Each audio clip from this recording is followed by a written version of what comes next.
नमस्कार मित्रांनो, स्वागत आहे तुमचं आताच्या ब्रेकिंग न्यूजमध्ये.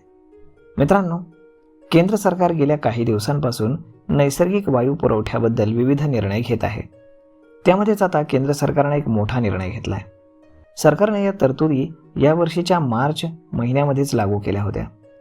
तर नैसर्गिक वायूचं वाटप आणि पुरवठा यावरती सरकारचं थेट नियंत्रण होतं.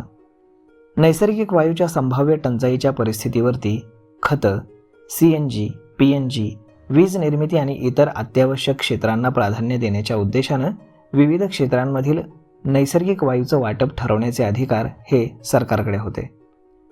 वायूची टंचाई निर्माण झाल्यानंतर सामान्य जनता आणि अत्यावश्यक सेवांवरती होणारा परिणाम कमीत कमी असावा हे सुनिश्चित करणं हा त्यामागचा उद्देश होता. सरकारनं स्पष्ट केलंय की नैसर्गिक वायूची सध्याची उपलब्धता आणि पुरवठ्याची स्थिती पूर्वीपेक्षा सुधारली आहे. देशांतर्गत उत्पादन, आयात, वितरण व्यवस्था सुरळीतपणे सुरू असून कोणत्याही मोठ्या संकटाचा तात्काळ धोका नाही. आपत्कालीन नियंत्रणं कायम ठेवण्याची आवश्यकता आता उरलेली नाही. या विशेष तरतुदी मागे घेण्याचा निर्णय आता घेण्यात आला आहे.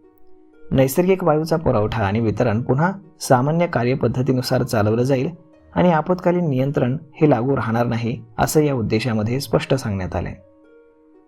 तर मग मित्रांनो, अशा पद्धतीनं LPG गॅसबाबत सरकारनं मोठा निर्णय घेतला आहे आणि आता सर्वसामान्यांना हा निर्णय दिलासादायक ठरतोय. तर मग मित्रांनो, यावरती आपलं मत काय हे तुम्ही आम्हाला कमेंट करून नक्कीच सांगा. आणि जर हा व्हिडिओ तुम्हाला आवडला असेल तर आपल्या जवळच्या मित्रमंडळींसोबत देखील हा व्हिडिओ तुम्ही शेअर करायला विसरू नका. धन्यवाद.